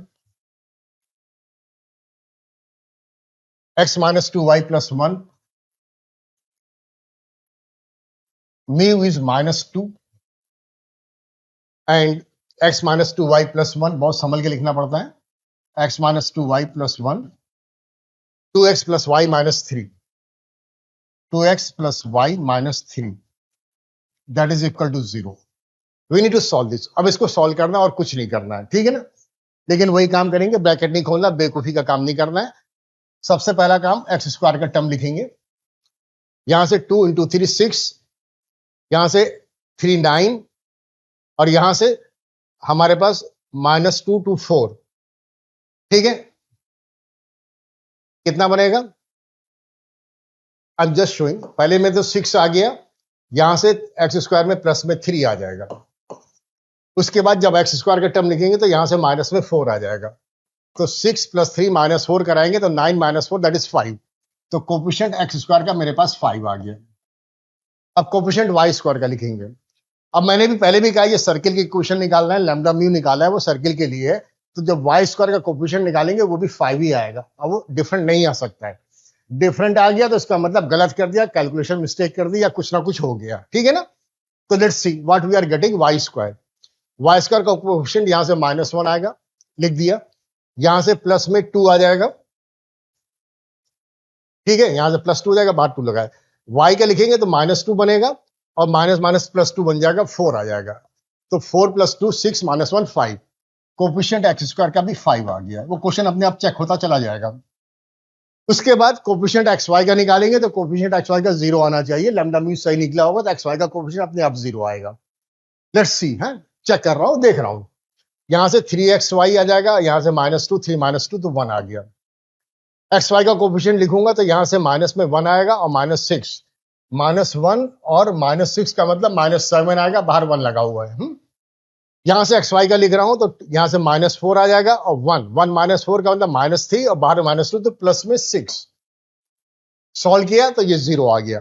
तो कोफिशिएंट एक्स वाई का नहीं आया, ठीक है। अब हमें कोफिशिएंट एक्स के लिखने हैं, वाई के लिखने हैं, ठीक है, वो भी लिख दे रहा हूं। एक सेकेंड,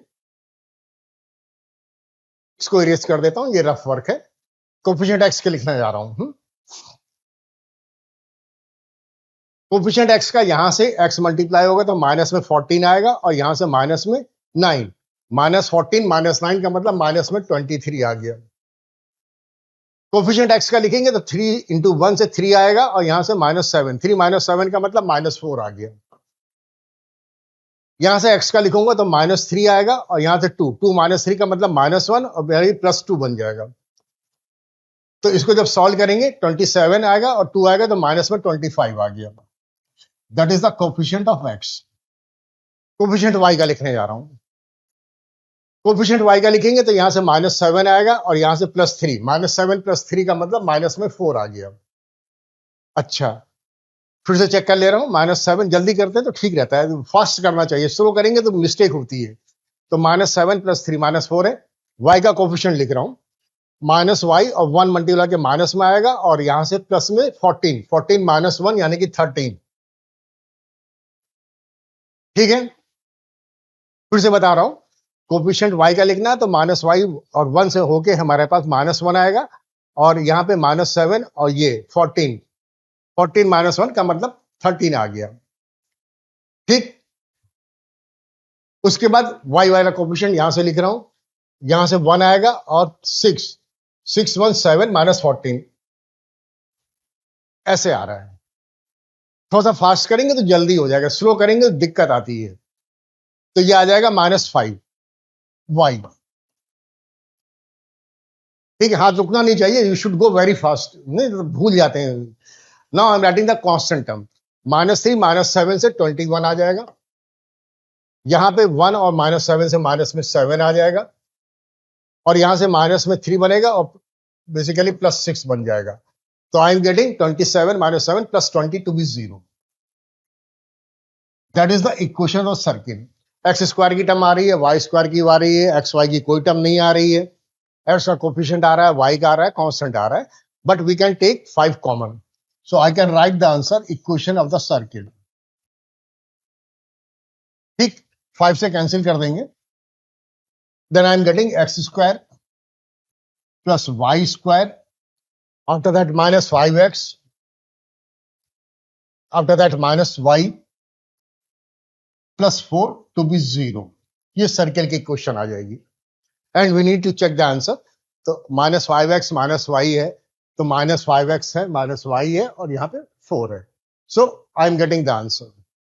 ये एक तरीका बताया मैंने आपको, ये शॉर्टकट है, यही सही तरीका है, यही अच्छा तरीका है और यही चीज में आपको ये चीज क्लियर हो जाएगी। जो कंडीशन मैं बता रहा था बार बार, देखने में लगता है कि वेरी सिंपल वेरी इजी है ना, लेकिन उसको कैसे यूज कर लेंगे, कहां पे यूज कर लेंगे, ये चीज बताना था, इसलिए मैंने ये प्रॉब्लम आपको करा दी। Very good problem to make your concept very clear. खैर, now let's come to the point. अब आगे बढ़ते हैं। Parametric points. एक सर्किल मेरे पास दे रखा है, x square plus Y square equal to A square, standard equation तो सर्किल है।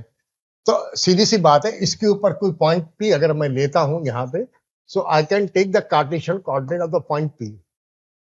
पॉइंट पी के कार्टेशियन कोऑर्डिनेट्स में x1, y1 ले सकता हूं अगर मुझे जरूरत पड़ती है। I can take any point x1, y1। Point x1, y1 circle के ऊपर होगा तो पहली चीज तो ये होगी, we are having 2 unknowns, 2 unknowns होंगे, एक x1 है एक y1 है, लेकिन उसका आपस में रिलेशन है। तो x1 square plus y1 square की वैल्यू a स्क्वायर रहेगी। x1 y1 जो होगा सर्किल को सेटिस्फाई करेगा, ये लिखा जा सकता है। और इसके बाद प्रॉब्लम हम सॉल्व कर सकते हैं। We can take any point x1 y1 and we can proceed the problem whatever the information is given, ठीक है। लेकिन ये अच्छा नहीं है, ज्यादा अच्छी चीज नहीं है। पॉइंट पी को x1 y1 ना ले तो we have a shortcut. Instead of taking two unknowns, हम एक अननोन लेके चलेंगे, एक अननोन लेके चलेंगे, पैरामेट्रिक पॉइंट्स पे लिख देंगे। एक काम कर रहे हैं, हमने ये मान लिया कि लाइन जो भी है वो सेंटर से एंगल थीटा बनाती है, ये रेडियस हमारे पास ए है। जब इसके कोऑर्डिनेट्स x1 y1 है तो ये डिस्टेंस x1 है, ये हाइट y1 है। तो x1 की जो वैल्यू आएगी a cos थीटा आ जाएगी। तो instead of taking p to be x1 y1 Cartesian के फॉर्म में हम लिख रहे हैं, तो कार्टेशियन कोऑर्डिनेट्स अगर लिख रहा हूं पॉइंट p के, that can be x1 y1। लेकिन दो अननोन रहेंगे तो क्वेश्चन भी ज्यादा लिखनी पड़ती, सॉल्व करने में परेशानी आ सकती है। लेकिन पैरामेट्रिक कोऑर्डिनेट्स लिखेंगे, इसको बोलते हैं पैरामेट्रिक कोऑर्डिनेट्स। Parametric coordinates. अब जब p जो आएगा उसके पैरामेट्रिक कोऑर्डिनेट्स x1, फिगर के हिसाब से x1 की वैल्यू मिलेगी, ट्रिग्नोमेट्री के हिसाब से यूज कर लिए, x1 की वैल्यू a cos थीटा आ जाएगी। तो point p I can take to be x coordinate as a cos theta, और y कोऑर्डिनेट जिसको मैंने y1 बोला था, it can be a sin theta. तो this is the parametric points on a circle. We can take the coordinates of the point to be a cos theta, a sin theta. इसमें फायदा ये है, मेरे पास single एक unknown होगा, ठीक है, वो थीटा होगा। अब वो थीटा को लेके प्रोसीड कर देंगे, एक अननोन रहेगा, जल्दी से सॉल्व हो जाती है इक्वेशन, इजी भी रहता है। और वैसे भी थीटा की वैल्यू कुछ भी हो, 0 से लेके 360 डिग्री तक या जो भी हो, तो हमेशा ही x square plus Y square यानी कि a square cos square theta plus a square sine square theta की वैल्यू ए स्क्वायर ही आएगी। तो whatever the value of theta we have, it satisfy the equation of the circle. Circle की equation वो satisfy करेगा। तो parametric coordinates we can take a cos theta, a sin theta. लेकिन एक चीज का ध्यान रखना है, हमेशा नहीं ले सकते हैं। We can not take it always, सब हमेशा नहीं लिया जा सकता। एक कंडीशन है जिसपे हम इसको यूज कर रहे हैं, बता रहा हूं, just a minute. This points we can take a cos theta, a sin theta only when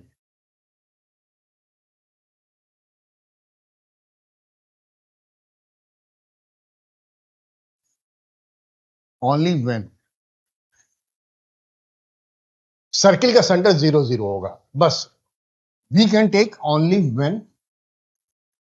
when circle has the centre 0 0। अगर सेंटर 0 0 नहीं है तो parametric points a cos theta, a sin theta नहीं ले सकते हैं। ठीक, अगर मान लीजिए सर्किल मेरे पास ओरिजिन वाला नहीं है या इसका सेंटर ओरिजिन नहीं है, we have a general circle, एक जनरल सर्किल है, तो पैरामेट्रिक कोऑर्डिनेट्स हम ले सकते हैं, लेकिन इसको ज्यादा यूज नहीं करेंगे, इससे प्रॉब्लम लेंदी हो जाती है, दिक्कत आती है, थोड़ी सी परेशानी रहती है। But anyway I am telling you what we can do. Circle दिया जाएगा तो सर्किल का रेडियस भी होगा, सेंटर भी होगा। Centre I am taking the point alpha comma beta, no problem. Radius I am taking a, और पॉइंट पी जो होगा वो मैंने यहां पे ले लिया। अब उस टाइम पे ये एंगल को थोड़ी देर के लिए थीटा मान लें, तो ये डिस्टेंस हमारे पास ए cos थीटा आ जाएगी, एक्स कोऑर्डिनेट अल्फा है, तो पॉइंट पी के कोऑर्डिनेट्स एक्स कॉमा वाई है, तो एक्स की वैल्यू लिख रहा हूं। Point P I can take x coordinate जो निकलेगा हमारे पास ओरिजिन से 0 0 से यहां तक की डिस्टेंस आ जाएगी। ये डिस्टेंस ए cos थीटा बन जाएगी, वाई एक्सिस से ये डिस्टेंस हमारे पास अल्फा है, तो I can take the point P x coordinate to be alpha plus a cos theta. ये तो एक्स कोऑर्डिनेट आ जाएंगे। बचे वाई कोऑर्डिनेट, पॉइंट पी की यहां से एक्स एक्सिस से हाइट आ जाएगी। ये हाइट तो हमारे पास ट्रिग्नोमेट्री से ए sin थीटा आ गई, और ये हाइट अल्फा बीटा कोऑर्डिनेट्स है, तो y की वैल्यू बीटा है, तो बीटा प्लस ए sin थीटा, तो y कोऑर्डिनेट बीटा प्लस ए sin थीटा आ जाएंगे। अब इसमें ये है ना कि जो x कोऑर्डिनेट आए काफी बड़े आए हैं, alpha plus a cos theta, beta plus A sin theta, तो ये बाद में हम इसे सॉल्व करेंगे, लेके आगे बढ़ेंगे तो द प्रॉब्लम में बिकम लेंथी डिफिकल्ट है, ऐसा हो जाएगा। तो यूजुअली वी अवॉइड दिस। लेकिन ज्यादातर जो चीजें होती हैं, सर्किल का सेंटर 0 0 होता है, तो most of the time this works very well है। ए cos theta a sin theta लेके प्रोसीड करिए, आराम से क्वेश्चन सॉल्व हो जाएगा। और अगर कभी जनरल दे दिया तो we can take this point, और प्रॉब्लम को जब सॉल्व करेंगे तो उसका तरीका होगा। हम पैरामीट्रिक पॉइंट जनरल सर्किल में भी लेके प्रॉब्लम को सॉल्व कर सकते हैं, ऐसा नहीं कि नहीं कर सकते हैं, लेकिन वो ओरिजिन को शिफ्ट करना पड़ेगा। कैपिटल एक्स कैपिटल वाई बना देंगे तो यहाँ पर ये कैपिटल एक्स कैपिटल वाई बन जाएगा, छोटी टर्म आ जाएगी, देन वी कैन प्रोसीड। वो तो तभी बताया जा सकता है जब प्रॉब्लम कराएंगे, तो उसको कैसे यूज करना है भी कि नहीं भी करना है, क्योंकि we will have to make many changes, बहुत सारी चेंजेस करने पड़ेंगे। जितनी भी क्वेश्चन दे रखी होगी, लाइन की हो या पॉइंट हो या जो भी, वो सारे चेंज हो जाएंगे, सब कैपिटल एक्स कैपिटल वाई में कन्वर्ट हो जाएंगे। इसको स्टैंडर्ड फॉर्म में लाने के लिए बाकी सब चीजें चेंज करनी पड़ जाएंगी। तो अगर बहुत सारी चीजें दे रखी हैं, बहुत सारी लाइंस दे रखी हैं या बहुत सारे point they, will have to change all of them one by one, and it will make my problem difficult और लेंथी हो जाएगी। ठीक है, तो उसको नहीं यूज करना है, और कभी यूज करा जा सकता है तो कर भी लीजिए, इसमें कोई मना ही नहीं है। Okay, equation of the circle in the special cases. अब ये फालतू की चीजें हैं, बेकार की चीजें हैं, लेकिन फिर भी बता दे रहा हूं, ये सब याद नहीं करा जाता है। पहली बात तो ये है, सर्किल में जितना भी याद करना है, बस हमें x square plus Y square equal to A square, और दूसरा x minus x one whole square plus y minus y one whole square equal to A square.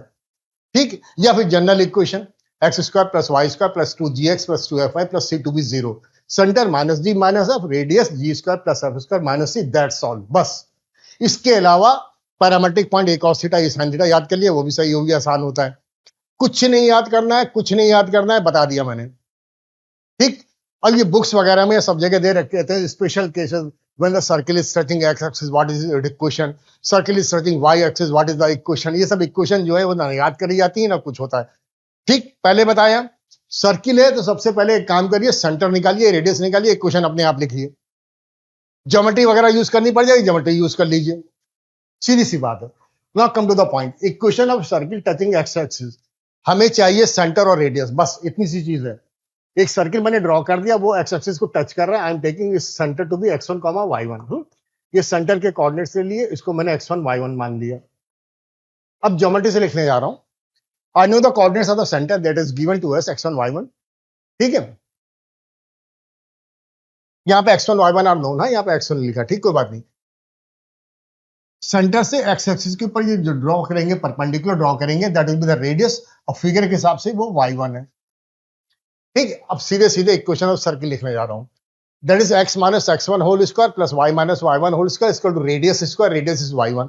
तो ये हमारे पास इक्वेशन ऑफ सर्किल आ गई, खत्म बात। अगर आप चाहो तो इसको एक्सपेंड कर दीजिए, एक्सपेंड करके एक्सपेंडेड फॉर्म में लिख दे रहा हूं। सबसे पहले एक्स स्क्वायर का टर्म लिखेंगे, एक्स स्क्वायर आएगा, फिर वाई स्क्वायर का लिखेंगे, ऑर्डर में लिखिए हमेशा, कॉनिक सेक्शन में हमेशा ऑर्डर में लिखिए। ठीक है, वही चीजें ऑर्डर में तो क्वाड्रेटिक इक्वेशन है, सीक्वेंस सीरीज है, सब चीजें ऑर्डर में ही लिखी जाती हैं। X square plus Y square, फिर एक्स वाला कोफिशिएंट लिखेंगे, -2x1x आएगा, फिर वाई वाला कोफिशिएंट लिखेंगे, -2y1y आएगा।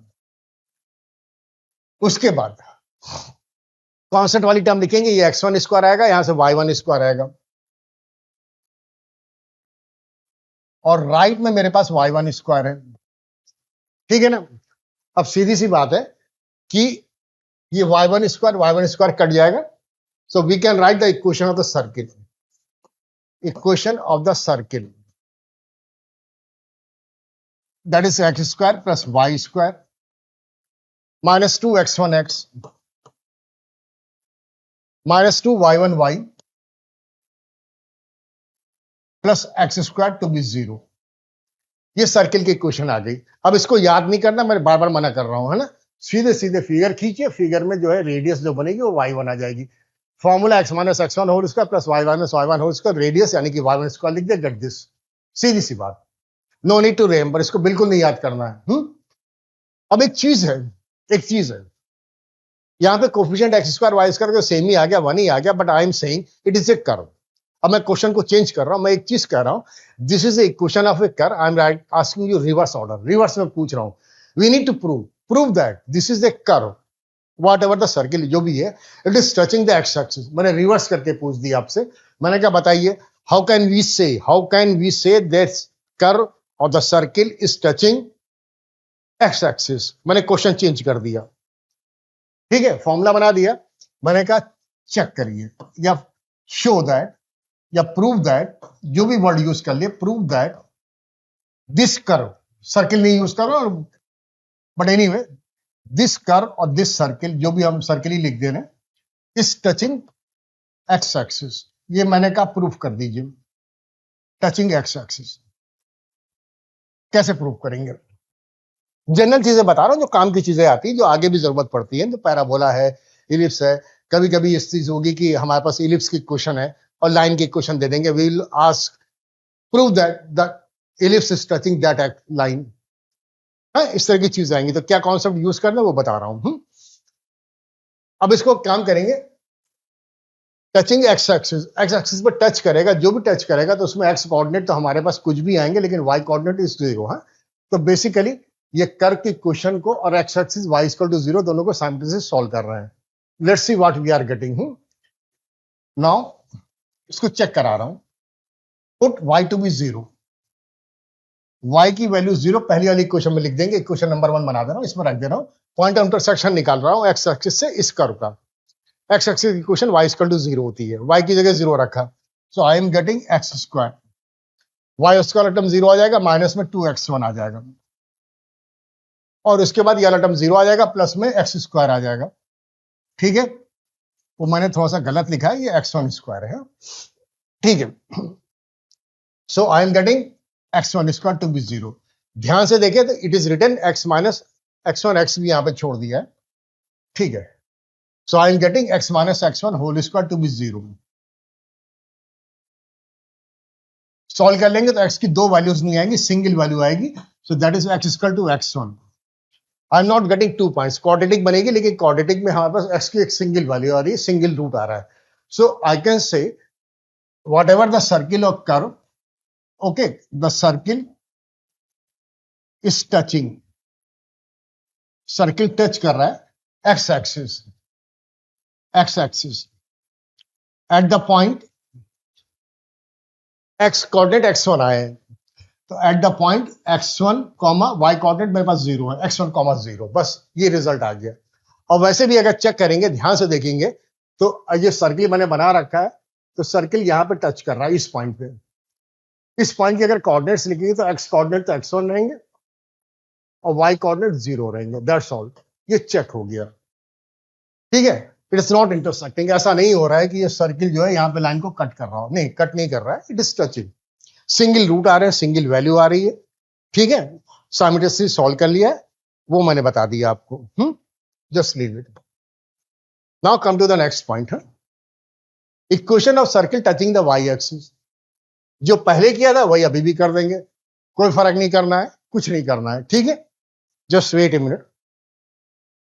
पहला काम, सर्किल का सेंटर निकालेंगे, टच करेगा, सर्किल का सेंटर यहां पे हमने x1 कॉमा y1 ले लिया।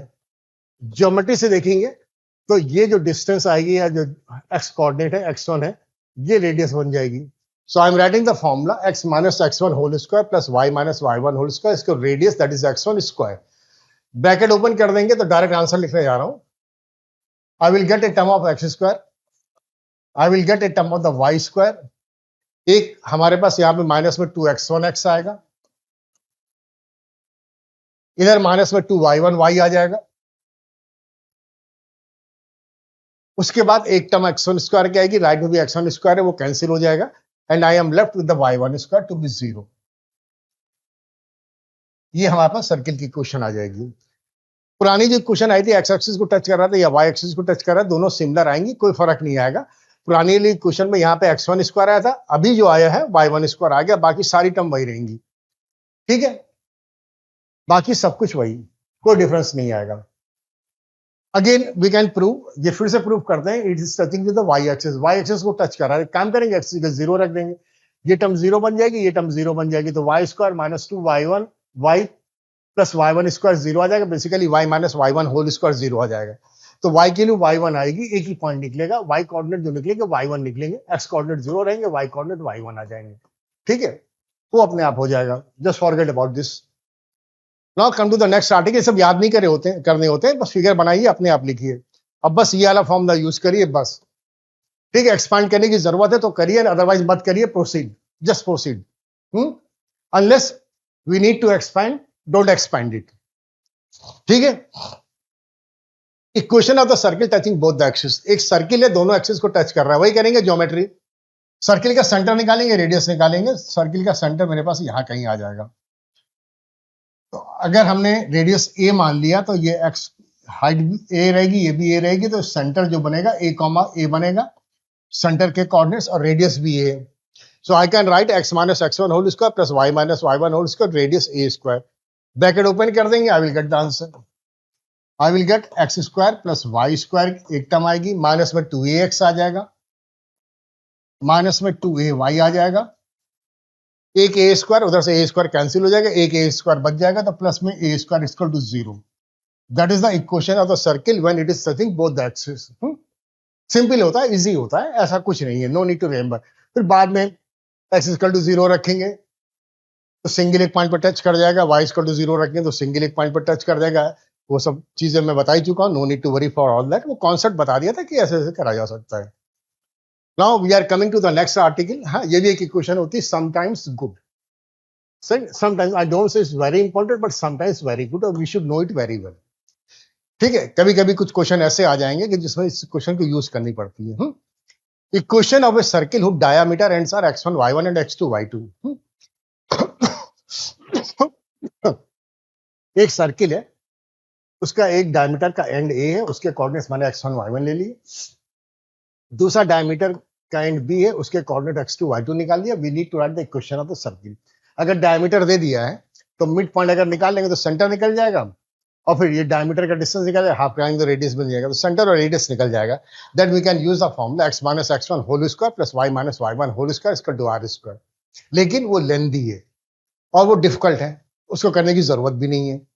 अब सीधी सी बात है कि हमें सर्किल की इक्वेशन निकालनी, डायमीटर मालूम तो निकल जाएगा बड़े आराम से।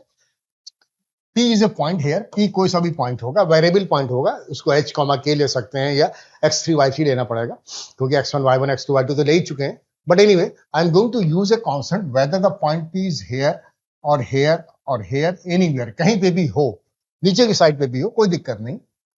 Always it will make 90 degree at the circumference। यहाँ पे एंगल तो 90 डिग्री आएगा ही आएगा। अगर ये एंगल 90 डिग्री आएगा तो एक काम करेंगे, स्लोप PA का निकाल लेंगे m1 और स्लोप PB का निकाल लेंगे m2, और and will write m1 m2 to be -1। That is the locus of the point P such that line PA and PB are perpendicular. ठीक है, तो बस ये चीज यूज करना है, तो इसका फॉर्मूला ये डेराइव होकर आ जाएगा। इसका मैं डेरिवेशन आपको बता दे रहा हूं, डेरिवेशन लिखा दे रहा हूं। Slope of the line PA, ये जिसको मैंने m1 कहा था, तो m1 लिख देते हैं। Slope of the line PB I have called m2 equal to -1। m1 m2 -1 use करने जा रहे हैं। ठीक है, m1 की जो वैल्यू आएगी, I can say y minus y1 divided by x minus x1। m2 की जो वैल्यू आएगी, I can say that is y minus y2 divided by x minus x2, and that is -1। ये -1 आ गई। Now I am going to write the answer, answer लिखने जा रहा हूं। अब क्रॉस मल्टीप्लाई कर देंगे तो x minus x1 x minus x2 उधर तो माइनस में आएगा, ट्रांसफर कर देंगे तो प्लस में आ जाएगा। I am writing into order, order में लिखने जा रहा हूं। So I can say x minus x1 x minus x2, ये राइट में ट्रांसफर करके पॉजिटिव बन गया, plus y minus y1 into y minus y2 that is equal to 0। So this is the equation of a circle whose diameter ends are x1 y1 and x2 y2. This is the direct formula we can use. कभी किसी question में हमारे पास diameter के ends मालूम है तो we can use this formula directly to find the equation of a circle. Circle के question के लिए ये यूज कर लेंगे, अच्छी चीज है। ठीक है, anyway okay. So dear students, I am stopping now, अब रुक जाते हैं। Will continue with this article in the next class. In the next video I will tell you about the equation of the tangent। बहुत important होता है, tangent की equation क्या है, कॉर्ड ऑफ कॉन्टैक्ट क्या होता है, equation of the chord when mid point is given, ये सारी चीजें, उसके बाद फैमिली ऑफ द सर्किल है, फैमिली ऑफ द, ठीक है, intersection of line and circle, all those things articles are left हैं। वो अच्छे भी आर्टिकल होते हैं, गुड बढ़िया आर्टिकल होते हैं। तो उन सब चीजों के बारे में बाद में हम लोग एक नेक्स्ट वीडियो में रखेंगे। नेक्स्ट वीडियो में आपको कॉर्ड ऑफ कॉन्टैक्ट और इक्वेशन ऑफ टेंजेंट, ये दो चीजें बहुत अच्छे से कवर होंगी और जो आखिर तक काम आएंगी। उसके जो कॉन्सेप्ट आएंगे, अभी तक तो हमने जो पढ़ा है, अभी तक तो हमने जो भी पढ़ा है वो सिर्फ सर्किल की इक्वेशन पढ़ी है, ठीक है। आगे जो चीजें आने वाली हैं जिसमें टेंजेंट की इक्वेशन होगी, कॉर्ड ऑफ कॉन्टैक्ट होगी, सब सारी चीजें होती, बहुत सारी, वो जो होंगी वो सर्किल से लेके हाइपरबोला तक सबके लिए एक रहेगा, एक ही इक्वेशन रहेगी पूरे कॉनिक सेक्शन के अंदर, ठीक है। टेंजेंट की इक्वेशन चाहे पैराबोला के लिए निकाले, चाहे सर्किल के लिए हो, चाहे इलिप्स के लिए हो, सबका फॉर्मूला एक। कॉर्ड ऑफ कॉन्टैक्ट निकालेंगे, फॉर्मूला एक। सारी चीजें एक रहती हैं पूरे कॉनिक सेक्शन में, सारी चीजें, सिर्फ बदलता क्या है, इक्वेशन कर्व की बदलती है। कॉन्सेप्ट, फॉर्मूले, मेथड जो भी है कुछ नहीं बदलता है, बदलेगा सिर्फ इक्वेशन ऑफ द कर्व। तो वो सब सारी चीजें आएंगी। अभी तो हमने कोई ऐसी चीज ही नहीं पढ़ाई है जो कॉमन हो, जो कि हमारे पास पैराबोला में भी हो और सर्किल में भी हो। अभी तो सिर्फ सेंटर और रेडियस बताया, ठीक है ना। तो anyway, will continue with this article in the next class. Hopefully you have enjoyed this lesson, आपको अच्छा लगा होगा कि बेसिक क्लियर हो गए होंगे। और now let's stop and thanks for the watching. Good bye, good bye everybody.